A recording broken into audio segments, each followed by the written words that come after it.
तो भूपेंद्र सर, कैसे पहचाने एक सही बाबा एक ढोंगी बाबा को? पहचान क्या है? हाँ, ये आपने बड़ा अच्छा क्वेश्चन पूछा कि सही बाबा ढोंगी बाबा। देखिए, बाबा का मतलब किसी ने समझाया नहीं, है ना।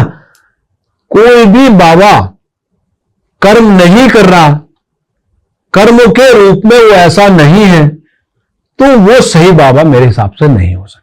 बिल्कुल। अगर उसके कर्म सही नहीं है और वो चमत्कार शक्ति की बात कर रहा है, आपका मैं इसे कर दूंगा, ये कर दूंगा, तो ये हमारे योगी आदित्यनाथ जी है, बाबा जी है, कर्मों से बाबा है। देखिए, कर्मों से बाबा है। जिस दिन से उन्होंने मठ संभाला है उस दिन से एक दिन नहीं रुके और देश के सबसे यंगेस्ट एमपी बने और इतना बड़ा संघर्ष किया। और आज हिंदुस्तान अगर शांत है, आज शांति से जी रहा है, और आज हम यूपी में सांस ले पा रहे हैं तो अपने योगी आदित्यनाथ की वजह से सांस ले पा रहे हैं। तो बाबा बनना तो ऐसे बनिए और ऐसे बाबाओं को सही मानिए। जो कर्महीन है उनको बाबा आप कैसे कह सकते हो? जो कर्म में बिल्कुल उनके कर्म में नहीं है। एक तो ये मानकर आपको चलना होगा चमत्कार किसी के पास नहीं है। भगवान श्री कृष्ण उन्होंने भी कर्म करके दिखाए, भगवान हमारे राम उन्होंने भी कर्म करके दिखाए। तो कर्म जो बाबा नहीं कर रहा तो उसको सही मत मानिए, ये मेरा कहना है।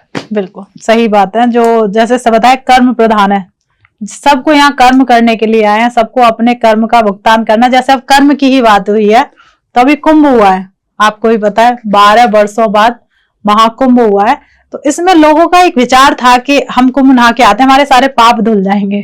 तो उसमें आपके क्या विचार है? क्या पाप सच में धोए जा सकते हैं? देखिए, पाप और वहां धुलना, पाप धुलना या वहां पर एक जो गंगा और हमारा संगम है, वो संगम भगवान की देन है जी। क्योंकि जितनी भी ये नेचर है, जो शक्ति है, वो इंसानों के प्रयोग के लिए बनाया गया है। जी जी जी। तो सबसे बड़े पाप तो शरीर के फिजिकली धुल जाते हैं। राइट। कैसे धुलते हैं?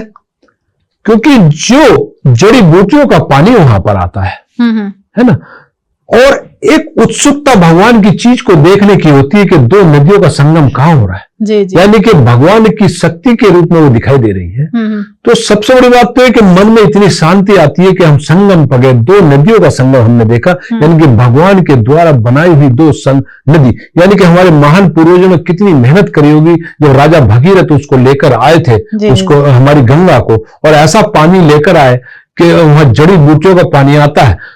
तो राजा भगीरथ का नाम होना चाहिए।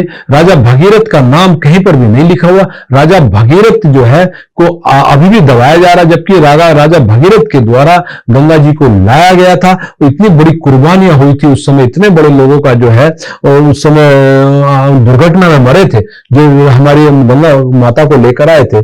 तो उसमें जड़ी बूटियों का, ऐसी चमत्कारिक जड़ी बूटियों का पानी आता है और ऐसा शुद्ध पानी आता है क्योंकि बर्फ का पानी होता है जो ऊपर भाप बन के जाता है, उसे भगवान उस पानी को सीधा अपने हाथ से देते हैं।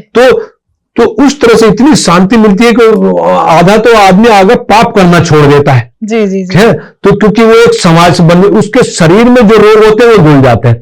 पहले क्या होता था, ये अब नहीं हो रहा। पहले कोई भी अगर जरा सी भी दिक्कत आ गई तो सीधा गंगा का पानी जाकर गंगा जी में खड़े होकर पी लेते थे, वो बीमारी तुरंत ठीक हो जाती है। ये मैं दावा कर रहा हूं कि गंगा जी का पानी अगर शुद्ध है तो आज भी भयंकर से भयंकर बीमारी आपके पीते ही उसी दिन से ठीक होनी शुरू हो जाएंगी। तो इससे तो ये सारी चीजें उसमें मिलती थी। तो इस वजह से लोगों का ये आज बना हुआ है। तो ये चमत्कारिक शक्ति है उसमें। पाप अब सभी तरह के उसमें पाप धुल रहे हैं, लोग पाप आगे भी नहीं कर पाते। अब जो पाप आप कहते हैं हमने पाप कर लिया, दो तरह के पाप होते हैं। एक तो छिपा हुआ पाप है, जी जी जी, उसका तो किसी को पता नहीं है, बिल्कुल, है ना। तो और एक को पाप बहुत सारे होते हैं कि आपने जो है पाप किया तो सबको पता है। तो कुछ पाप ऐसे होते हैं यानी कि आपने अपराध किया तो उनकी सजा तो कानून देता है ना। तो पाप जो है, ये लोग बोलते हैं पाप धुल जाते हैं, तो पाप धुलना एक ठीक बात है। मतलब आप ये 100% नहीं कह सकते, लेकिन मैक्सिमम है कि पाप आपके धुलते हैं। जैसे मैंने एग्जाम्पल दिया किस तरह से पाप धुलते, तो पाप धुलते हैं जी। तो कह सकते हैं हमारे जो, तो बात वही आ गई कि हमारे पूर्वज जो रहे हैं, जैसे भागीरथ जी का नाम लिया, उन्होंने कितनी मेहनत की और ऐसी एक चमत्कारिक चीज हमारे सामने है, जैसे हम झुटला देते हैं। लेकिन आज मैं आपकी बात को आगे बढ़ाते हुए, तो छठ पूजा भी आप देखिए, छठ पूजा वो पानी में हमारे बनाई गई है और गंगा की आरती और ये सारी चीज। लेकिन ये आरती हम क्या गंदे पानी की कर सकते? नहीं, बिल्कुल भी नहीं है ना। तो अब हम जा रहे हैं, हमारे सामने नाला उसमें बह रहा है और हम आरती वहां पर कर रहे हैं, तो ये क्या ऑथेंटिक है? नहीं, बिल्कुल भी नहीं है। तो ये सारी चीजें गंगा पे जाने की हमें देखना था कि उसमें नाले किसने बहा दिए हैं, जमुना को किसने गंदा कर दिया है।